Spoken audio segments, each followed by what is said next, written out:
The seventh law of achievement is the law of preparation, which says that perfect performance is preceded by painstaking preparation. The mark of the serious person and the real professional in any field is that he takes more time to prepare thoroughly than the average person does. The non-serious person, or the non-professional, always attempts to bluff or to wing it. He tries to get by with the minimum of preparation without realizing that his level of preparation is immediately evident to everyone around him. One of my favorite quotes, which has had a powerful effect in shaping my life and attitude, comes from Abraham Lincoln, who said, "I shall study and prepare myself, and someday my chance will come."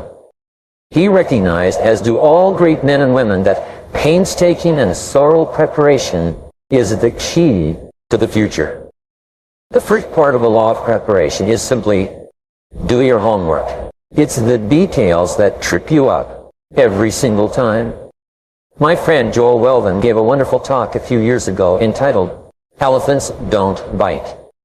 The essence of his talk was that it was the mosquitoes of life, the small things that tend to be ignored, that cause you the most trouble. No one ever gets bitten by an elephant, but people get bitten by mosquitoes all the time. His message was that if you want to get to the top of your field, you must be fastidious about the little things because, as a minister once said, God is in the details. The second part of the law of preparation comes from the business writer Peter Drucker, who wrote that action without thinking is the cause of every failure. Action without taking the time to think through the details and their possible ramifications seems to be the underlying cause of most failure in life. The opposite of this statement is that action preceded by thinking and planning is the cause of virtually every success. This doesn't mean that you'll automatically be successful if you plan thoroughly in advance, but it means that you must almost inevitably fail if you don't do it. The third part of this law comes from Benjamin Trigo, who said that if it's not worth doing, it's not worth doing well. Details are important, it's true, but you need to think through the value and importance of each detail before you overcommit your time and your resources to them. The eighth law of achievement is the law of forced efficiency. This law states that the more things you have to do in a limited space of time, the more you will be forced to work on your most important tasks. This is another way of saying that there's never enough time to do everything, but there's always enough time to do the important things. The more you take on, the more likely it is that you'll be forced to think, analyze, and evaluate your tasks and activities in such a way that you spend your limited mental and physical energy on just those tasks that are the most vital to your success. There are two parts of the law of forced efficiency. The first is that there will never be enough time to do everything that you have to do. The busier and more successful you become, the more true this statement will be. If you have lots of time to do your work, it means that you are underemployed, underpaid, and well along on the low road to frustration and disappointment in your career. The fact is that you can only discover how much you can do by trying to do too much. You can only find out how far you can go by going too far. You discover how much you can take on by taking on more than you can do. The second part of this law, which is the key question in personal efficiency and time management, is to ask yourself continually, what is the most valuable use of my time right now? Always keep yourself on track and focus on your most important responsibilities by asking yourself, hour by hour and minute by minute, what is the most valuable use of my time right now? The ninth law of achievement is the law of decision. It says that every great leap forward in life is preceded by a clear decision that leads to action. All high-achieving men and women tend to be very decisive in their thoughts and actions. They think things through carefully. They decide exactly what they want, and then they make clear decisions and take action to make those decisions a reality. In your life, you've had several experiences where you've been unsure of what to do, and you've resolved your dilemma by making a clear decision one way or the other. In looking back, you'll probably find that that was the turning point for you, and that everything else flowed from the decision. The ability to make good decisions is one of the most critical thinking skills of the successful man or woman. In fact, in one study, the careers of managers who were promoted rapidly were compared to those of managers who were passed over for promotion. Researchers found the one distinguishing behavior between the two groups was that the more rapidly promoted managers were more decisive in doing their jobs. The interesting fact that came out of this study was that, given written tests with hypothetical problems, both sets of managers were equally accurate in their answers. The more successful managers, however, on the job were willing to make decisions based on their answers, while the unsuccessful managers were afraid to for fear of making a mistake. The very act of being decisive can be the critical factor that enables you to take command of a situation and move ahead more rapidly. We found that high achievers are not necessarily those who make the right decisions every time, but they are those people who make their decisions right. They accept feedback and self-correct. They take in new information and they change if necessary, but they are always decisive, always moving forward, never wishy-washy or vacillating in their attitudes toward life. The first part of the law of decision is simply this: act boldly and unseen forces will come to your aid. It seems that when you grasp a situation and step forward courageously, a series of unseen forces, most of which are explained by the laws in this program, seem to emerge and help you to achieve your goals. Your very willingness to take action rather than to delay or procrastinate seems to bring universal powers to your assistance. The second part of the law of decision comes from the wonderful book by Dorothea Brand entitled Wake Up and Live. She wrote that the discovery that changed her life and the lives of thousands of others who heard it from her in her public talks was the simple success formula that says, act as if it were impossible to fail, and it shall be. When you imagine that your success will be guaranteed if you simply take action, and you act on that premise, a whole series of forces begins to support you and move you toward the attainment of your desires. So, when in doubt, act as if it were impossible to fail and push forward. The third part of the law of decision comes from the famous Nike commercial, which says, just do it. These three words really summarize one of the great formulas for success. Just do it. So, be decisive. Go for it. Take a chance. Act boldly, and unseen forces will come to your aid. The 10th law of achievement is the law of creativity. It says that every advance in human life begins with an idea in the mind of one person. It's ideas that you generate that enable you to solve your problems, overcome your obstacles, and achieve your goals. Ideas are the keys to the future. It's hardly possible for you to achieve anything of note except to the degree to which you think and do something new and different from what's been done before. All it takes is a small innovation to lay the foundation for a fortune and great success in life. The first part of this law says that your ability to generate constructive ideas is, to all intents and purposes, unlimited.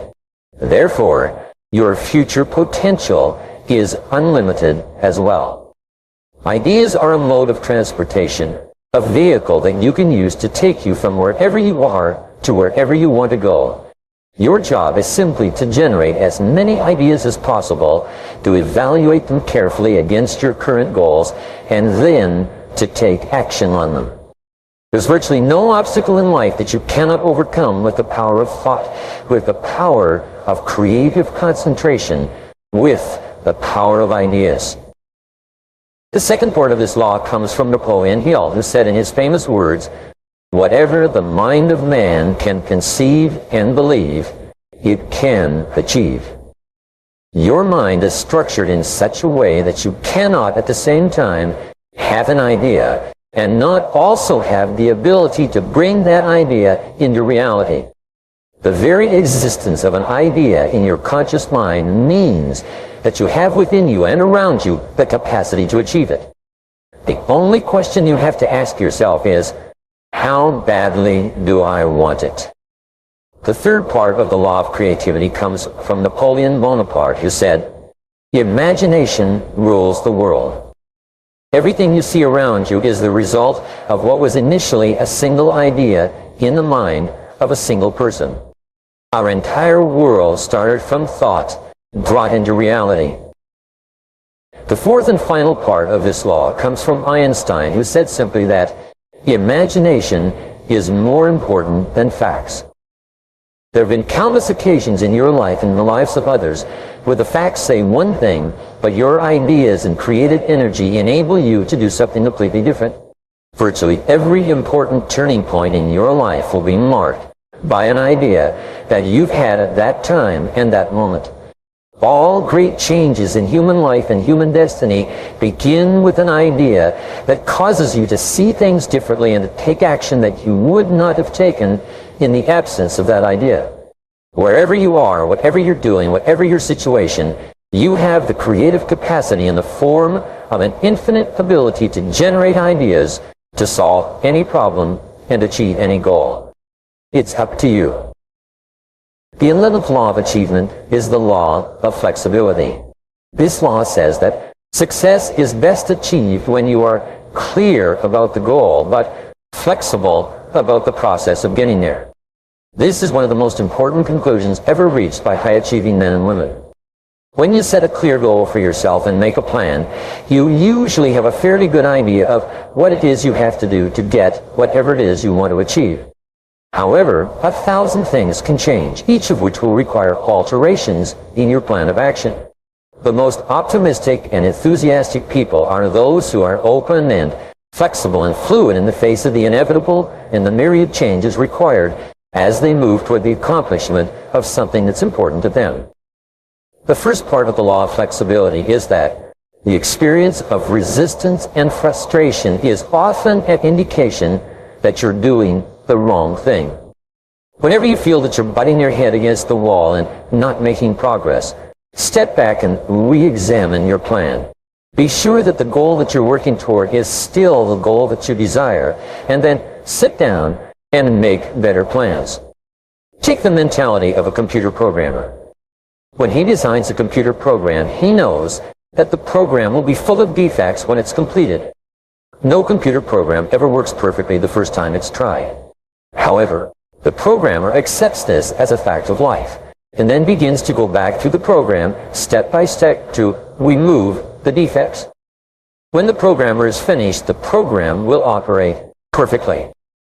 By the same token, whenever your plans don't seem to be bearing fruit, look in the mirror, re-examine your plans and redesign them until you have faultless plans that work and move you forward without anxiety and frustration. The second part of the law of flexibility is that you are only as free in life as the number of developed options that you have available to you. Your freedom and happiness is largely determined by the number of alternatives that you develop in case your first choice doesn't work. The more thoroughly developed your options and alternatives, the more freedom you have. If one course of action doesn't develop as you expected, you're fully prepared to switch. In my courses on decision making, once a decision has been reached, I encourage the participants to ask the question, what else would be a good decision in this situation? The very exercise of developing alternatives enables you to think more clearly and can be a major contributor to the level of achievement that you experience. The third part of the law of flexibility is that crisis is change trying to take place. Whenever you're experiencing a crisis or difficulty of any kind, stand back for a moment and ask yourself, what change is trying to take place that is being signaled to me as a result of this crisis? You may be having a crisis in your work, in your personal relationships, with your health or with your business. In almost every case, a crisis is an indication that something is wrong and that pursuing the same course would be an unwise thing to do. So, what is the change that's trying to take place in your life right now? And the fourth part of the law of flexibility is that errant assumptions lie at the root of every failure. Almost every failure you have will be based on an incorrect assumption that you've made and accepted without question. It's always a good exercise to clarify your assumptions, especially when things aren't going as well as you want. So, what are your assumptions? First, what are your explicit assumptions, the ones you're clearly aware of? And second, what are your implicit assumptions, the ones that you may be accepting without question? What if your most cherished assumptions were wrong? What changes would this dictate? How flexible and fluid would you have to be to redirect your course of action if something that you were assuming as a fact turned out not to be true at all? Whenever you make the right decisions and you achieve your goals on schedule, it's always because the assumptions that you were operating on turned out to be true. Many people go broke in starting their own businesses because they assume that there's a big enough market for the product or service that they propose to offer. They also assume that customers will switch from their current suppliers to them for no other reason than that they are in the marketplace. They sometimes assume that they have the talents and skills and abilities to provide the product or service at a competitive price and still make a profit. Well, your willingness to question your assumptions, to test your assumptions against reality, with the willingness to accept the possibility that you could be wrong, is the kind of attitude that will ultimately lead you to great achievement. Flexibility is considered to be perhaps the most important single quality necessary for success in our competitive society for the rest of the century and into the century beyond. The 12th law of achievement is the law of persistence. This law says that your ability to persist in the face of setbacks and disappointments is your measure of your belief in yourself and your ability to succeed. Persistence is the iron quality of success. Sometimes your willingness to persist is your greatest asset and is the quality that separates you from everyone else. Sometimes the strongest thing you have going for you is your ability to persist longer than anyone else. The first part of the law of persistence is simply that persistence is self-discipline in action. It's when you face the inevitable setbacks and delays and disappointments and temporary defeats, and you continue to persist in spite of them, that you demonstrate to yourself and others that you have the character of self-discipline and self-mastery that is absolutely indispensable for the great success that you desire. Churchill summarized the second part of the law of persistence when he said, "Never give up. Never, never give up."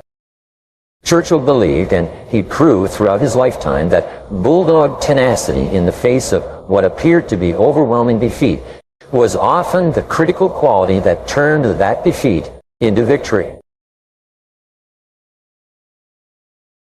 Earlier I mentioned that intense, burning desire is absolutely essential to the overcoming of obstacles and the achieving of great goals. For your desire to be intense enough, your goals must be purely personal. They must be goals that you choose for yourself, rather than goals that someone else wants for you, or that you want to achieve to please someone in your life. In goal setting, for the process to be effective, you must be perfectly selfish about what it is that you really, really want for yourself. This doesn't mean that you cannot do things for other people, either at home or at work. This simply means that, in setting goals for your life, you start with yourself and work forward. The great question. One of the most important questions in goal setting is this: what do I really want to do with my life? If you could do or be or have anything at all in life, what would it be? Remember, you can't hit a target you can't see. You should return to this question over and over again in the months and years ahead. What do I really want to do with my life? In determining your true goals, you start with your vision, your values, and your ideals. When you begin, these will often feel a bit like fantasies, detached from reality. However, now your job is to make them concrete, like designing a dream house on paper. You start with your general goals and then move to more specific goals. 1. What are your 3 most important goals in your business and career right now? 2. What are your 3 most important financial goals right now?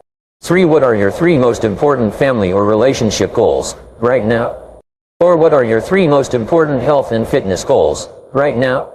The flip side of the above questions is for you to ask, what are my 3 biggest worries or concerns in life, right now? What bothers you, worries you, concerns you, and preoccupies you, in your day-to-day life? What aggravates or irritates you? What is robbing you of happiness, more than anything else? As a friend of mine often asks, where does it hurt? Once you have identified your biggest problems, worries, or concerns, ask yourself, 1. What are the ideal solutions to each of these problems? 2. How could I eliminate these problems or worries immediately? 3. What is the fastest and most direct way to solve this problem? In 1142, William of Ockham, a British philosopher, proposed a method of problem solving that has come to be referred to as Occam's razor. This way of thinking has become famous and popular throughout the ages. What Occam said was that the simplest and most direct solution, requiring the fewest number of steps, is usually the correct solution to any problem. Many people make the mistake of overcomplicating goals and problems. But the more complicated the solution, the less likely it is ever to be implemented, and the longer the time it will take to get any results. Your aim should be to simplify the solution and go directly to the goal, as quickly as possible. For example, many people tell me that they would like to double their incomes. If they are in sales, I ask them, what is the fastest and most direct way to double your income? After they have come up with a series of suggestions, I give them what I consider to be the best answer. Double the amount of time that you spend face-to-face with qualified prospects. The most direct way to increase your sales has always been the same. Spend more time with better prospects.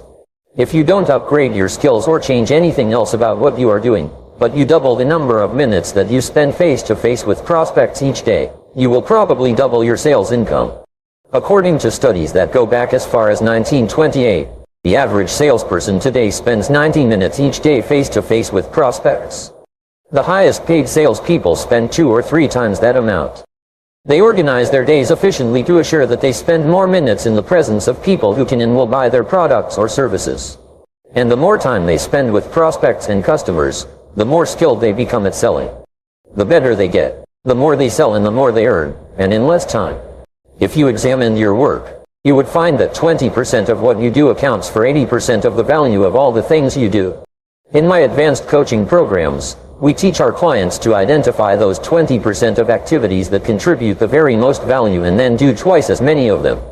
Instead of using their intelligence to juggle their time and accomplish a greater number of tasks, we teach them to do fewer tasks, but tasks of higher value.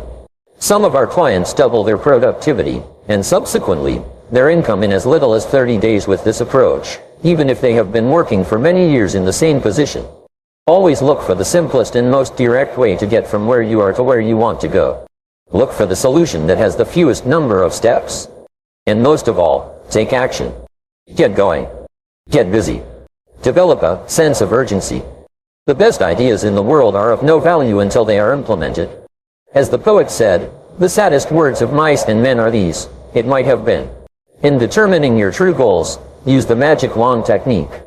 Imagine that you have a magic wand that you can wave over a particular area of your life. When you wave this magic wand, your wishes come true. Wave a magic wand over your business and career. If you could have any 3 wishes in your work, what would they be? Wave a magic wand over your financial life. If you could have any 3 wishes in your financial life, what would they be? Wave a magic wand over your family life and your relationships. If you could have any 3 wishes in this area, what would they be? If your family life were ideal in every respect, what would it look like? Wave a magic wand over your health and fitness. If you could have any 3 wishes with regard to your body and your physical well-being, what would they be? If your health were perfect, how would it be different from today? Wave a magic wand over your skills and abilities. If you could have any 3 skills or abilities developed to a high level, what would they be? In what areas would you like to excel? The magic wand technique is fun on the one hand, but quite revealing on the other. Whenever you imagine that you have a magic wand, your true goals in that area emerge. You can also use this exercise for other people who are not sure about what they want or where they are going. It is amazing what comes out when you ask this question. Here is another goal-setting question that reflects your true values. Imagine that you went to a doctor for a full medical checkup. Your doctor calls you back a few days later and says, "I have good news for you and I have bad news for you." The good news is that, for the next 6 months, you are going to live the healthiest and most energetic life you could possibly imagine. The bad news is that, at the end of 180 days, because of an incurable illness, you will drop stone dead. If you learned today that you only had 6 months left to live, how would you spend your last 6 months on Earth? Who would you spend the time with? Where would you go? What would you strive to complete? What would you do more of, or less of? When you ask yourself this question, what comes to the top of your mind will be a reflection of your true values. Your answer would almost always include the most important people in your life. Very few people in this situation would say, well, I'd like to get back to the office and return a few phone calls. In setting your true goals as an extension of imagining that you have no limitations, make up a dream list. A dream list is a list of everything you would like to be, have, or do in your life, sometime in the future, if you had no limitations at all. Mark Victor Hansen, co-author of Chicken Soup for the Soul, recommends that you sit down with a pad of paper and make a list of at least 100 goals that you want to accomplish in your lifetime. Then imagine that you have all the time, all the money, all the friends, all the abilities and all the resources necessary to achieve these goals. Let yourself dream and fantasize. Just write down everything that you would like to have as if you had no limitations at all. The amazing discovery you will make is that, within 30 days after writing out this list of 100 dreams, remarkable things will begin to happen in your life, and your goals will start to be achieved, at a rate that you cannot even imagine today. This seems to happen to virtually once they have written down at least 100 goals. You should give it a try. You could be amazed at the results. Here is another goal-setting question. If you won $1 million tomorrow, cash, tax-free, how would you change your life? What would you do differently? What would you get into or out of? What would you do more of or less of? What would be the first thing you would do if you learned today that you had just received $1 million cash? This is a way of asking the question, how would you change your life if you were completely free to choose? The primary reason that we stay in situations that are not the best for us is because we fear change. But when you imagine that you have all the money that you will ever need to do or be whatever you want, your true goals often emerge. For example, if you were currently in the wrong job for you, the idea of winning a large amount of money would cause you to think about quitting that job immediately. If you were in the right job for you, however, winning a lot of money would not affect your career choice at all. So ask yourself, what would I do if I won $1 million cash, tax-free, tomorrow? Here is another question to help you clarify your true goals. What have you always wanted to do but been afraid to attempt? When you look around your world, and you look at other people who are doing things that you admire, what have you always wanted to do is, well, but you have been afraid of taking the chance. Have you wanted to start your own business? Have you wanted to run for public office? Have you wanted to embark on a new career? What have you always wanted to do but been afraid to attempt? In setting goals for your life, short and long term, you should continually ask yourself, what do I most enjoy doing, in each area of my life? For instance, if you could do just one thing all day long in your work, what would it be? If you could do any job or full-time activity all the time, without pay, what would it be? What sort of work or activity gives you the greatest joy and satisfaction? The psychologist Abraham Maslow identified what he called peak experiences, those moments or times when the individual feels the happiest, most elated and exhilarated. One of your aims in life is to enjoy as many peak experiences as possible. You achieve this by thinking back and identifying those moments of peak experience in your past, and by imagining how you could repeat them in your present and future. What have been your happiest moments in life up to now? How could you have more of those moments in the future? What do you really love to do? You should have goals for social and community involvement and contribution as well. Think about what kind of difference you would like to make in your world. What organizations, causes, needs or social problems would you like to work on or in? What changes would you like to see? Who is there who is less fortunate than you that you would like to help? If you were independently wealthy, what causes would you support? Most of all, what could you do today to begin making a difference in your world? Don't wait until some future date when everything will be ideal. Instead, start today in some way. One of the most important areas of goal setting is your financial life. If you could earn and accumulate all the money you need, you could probably achieve most of your non-financial goals faster and easier than you can today. If your life were ideal, how much money would you like to earn each month, each year? How much would you like to save and invest each month and year? How much would you like to be worth sometime in the future? What sort of estate would you like to accumulate by the time you retire, and when would you like that to be? Most people are hopelessly confused about their financial goals, but when you become absolutely clear about them for yourself, your ability to achieve them increases dramatically. When you are absolutely clear about what you want, you can then think about your goals, most of the time. And the more you think about them, the faster they will materialize in your life. This process of asking yourself questions about your goals in each part of your life begins to clarify your thinking and make you a more focused and definite person. As Zig Ziglar says, you move from being a wandering generality to becoming a meaningful specific. Most of all, you reach the point where you can determine your major definite purpose in life. This is the springboard for great achievement and extraordinary accomplishment. Your major definite purpose will be the topic of the next chapter, and how to achieve it will be the subject of the chapters to come. Determine your true goals. 1. Write down your 3 most important goals in life right now. 2. What are your 3 most pressing problems or worries right now?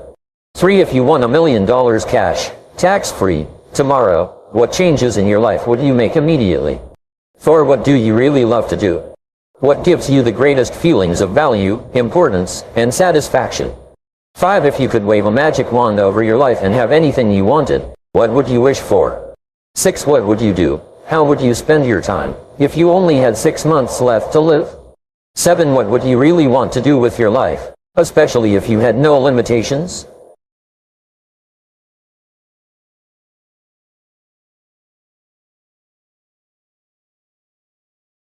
How many times do you think that people try to achieve their new goals before they give up? The average is less than 1 time. Most people give up before they even make the first try. And the reason they give up is because of all of the obstacles, difficulties, problems, and roadblocks that immediately appear as soon as you decide to do something that you have never done before. The fact is that successful people fail far more often than unsuccessful people. Successful people try more things, fall down, pick themselves up and try again, over and over again before they win through. Unsuccessful people try a few things, if they try at all, and very soon quit and go back to what they were doing before. You should expect to fail and fall short many times before you achieve your goals. You should look upon failure and temporary defeat as a part of the price that you pay on your road to the success that you will inevitably achieve. As Henry Ford once said, failure is merely an opportunity to more intelligently begin again. Once you have decided upon your goal, ask yourself, why am I not there already? What is holding you back? Why haven't you achieved that goal up to now? Identify all the obstacles that stand between you and your goal. Write down every single thing that you can think of that might be blocking you or slowing you down from moving ahead. Remember, you become what you think about, most of the time. In the area of problems and difficulties, successful people have a particular way of thinking that we call solution orientation. Successful people think about solutions, most of the time. Unsuccessful people think about problems and difficulties most of the time.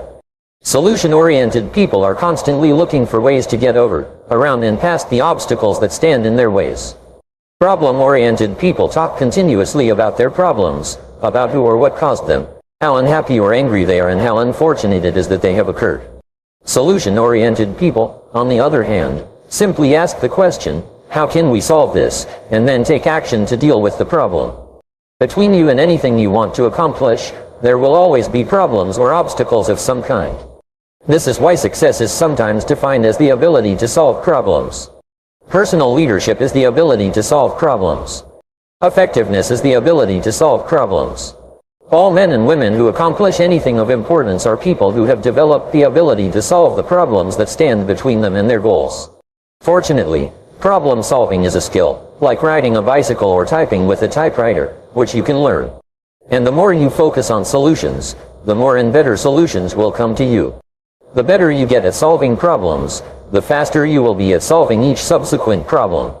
And as you get better and faster at solving problems, you will attract even bigger and more expensive problems to solve. Eventually, you will be solving problems that can have significant financial consequences for you and others. This is the way the world works.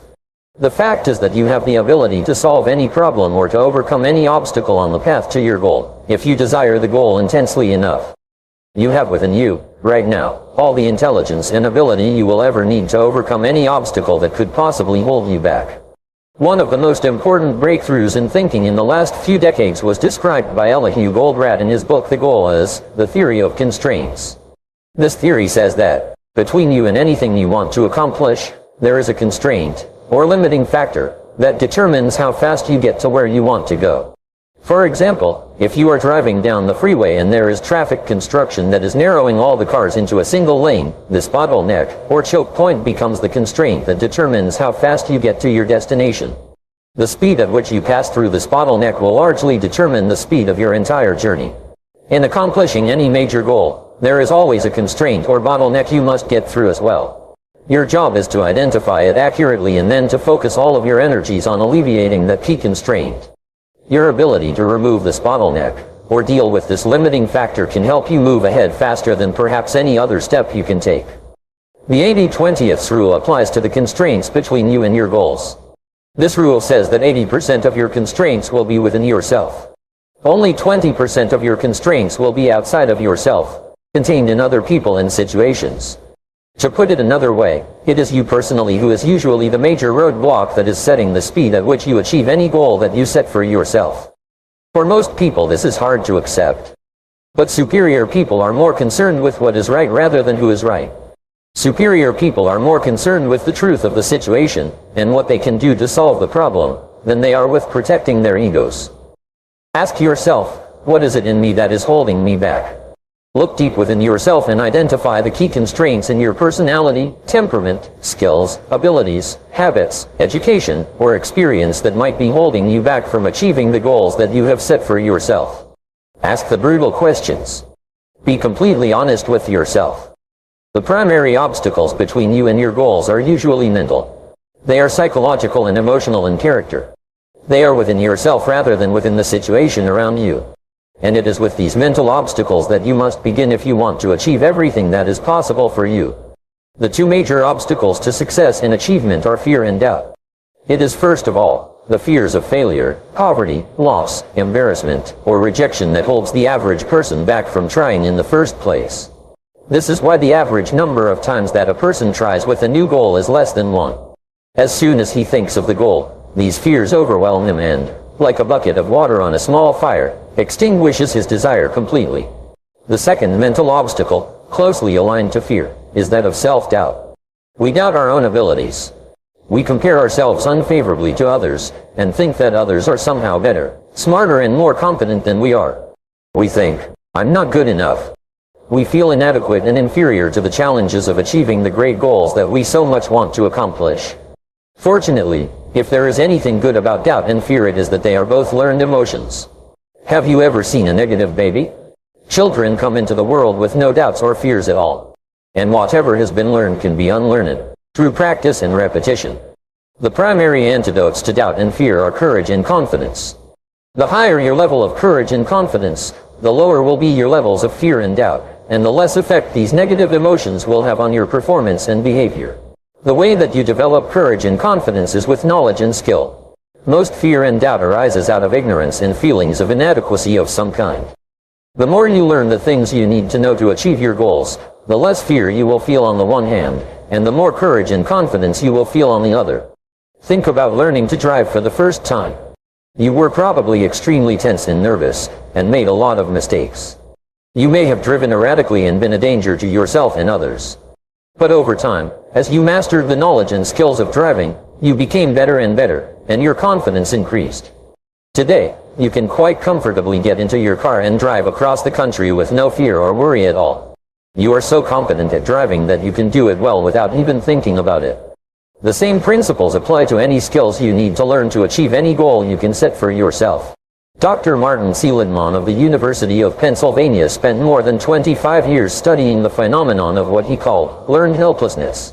What Seligman concluded, after interviewing and studying many thousands of people, was that more than 80% of the population suffers from learned helplessness to some degree, and occasionally to a very high degree indeed.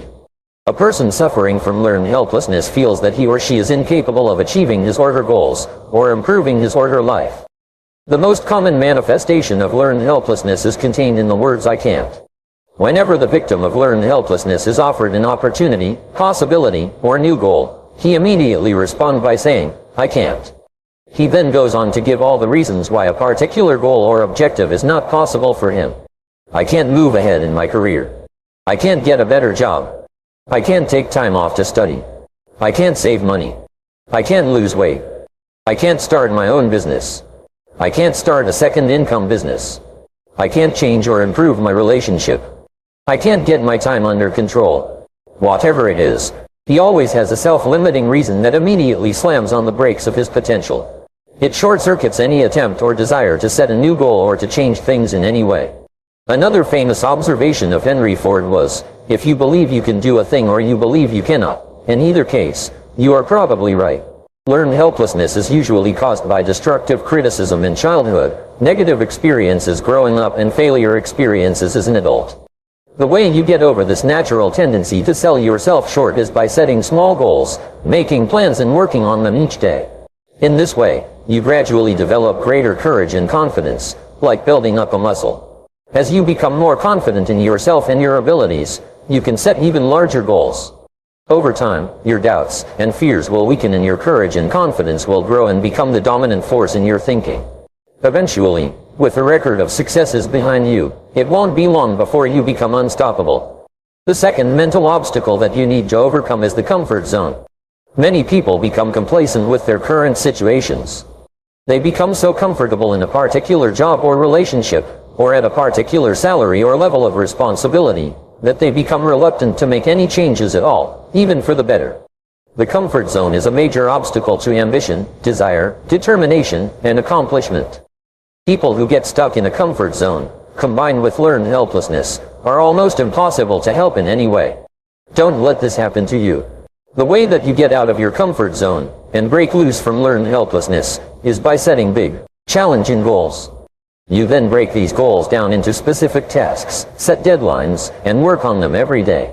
Like an ice floe breaking up in the spring, soon the sluggishness and lethargy of learned helplessness and the comfort zone breaks up and you begin moving faster and faster toward accomplishing more and more of what is possible for you.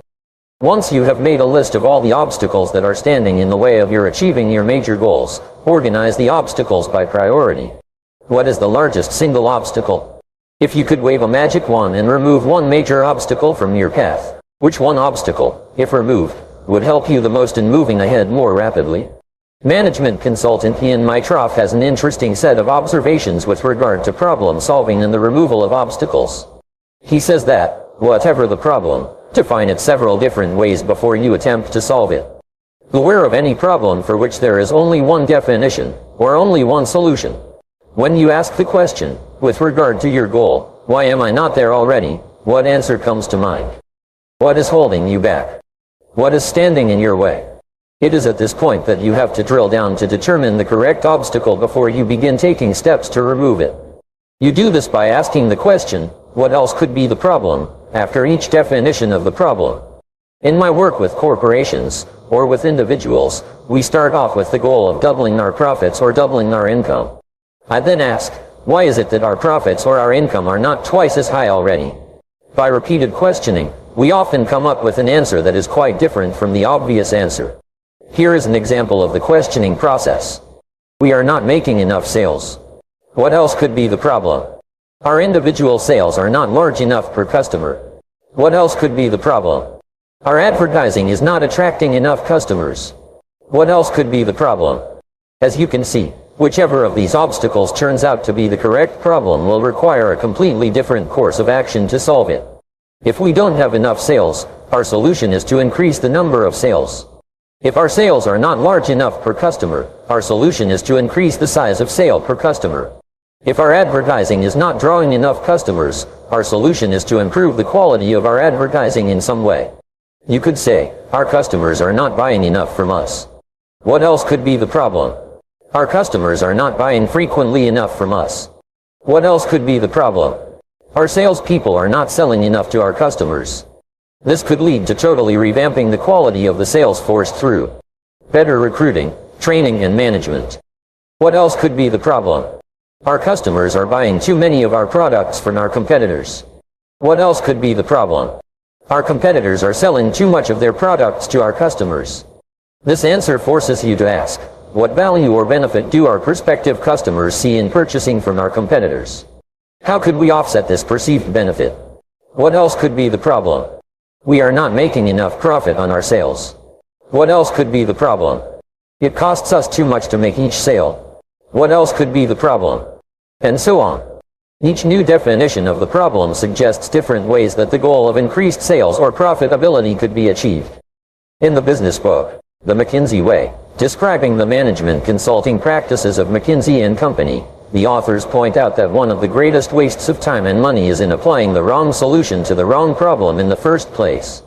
This can apply to your problems and obstacles as well. By identifying the constraints or reasons that you are not achieving your personal income goals, each definition leads to a different set of solutions. They require that you think in different ways. In your personal life, it is the same. The accuracy with which you identify the obstacles or bottlenecks that are holding you back will determine the appropriateness of the various steps that you can take to remove or alleviate those obstacles. You could start off by stating the problem in this way: I'm not earning enough money. What else is the problem? I'm not contributing enough value to be worth more money. What else could be the problem? I'm not good enough at what I do to be capable of getting results that are worth more than I'm earning today. What else could be the problem?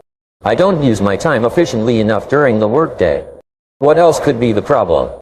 I spend my evenings watching television, my weekends socializing, and I seldom read or learn anything that would help me to be better at my job. Once you have determined the major obstacle that is holding you back, rewrite that obstacle as a positive goal. For example, you could now say, my goal is to continually upgrade my skills and abilities so that I am in the top 10% of money earners in my field. You then make a list of all the things that you could do to upgrade your knowledge and skills, improve your time management, increase your efficiency and effectiveness, and make more sales for your company. You set deadlines and measures next to each step in your strategy to achieve excellence in your field. You then select one key task and take action on it immediately. From then on, you hold your own feet to the fire. You become your own taskmaster.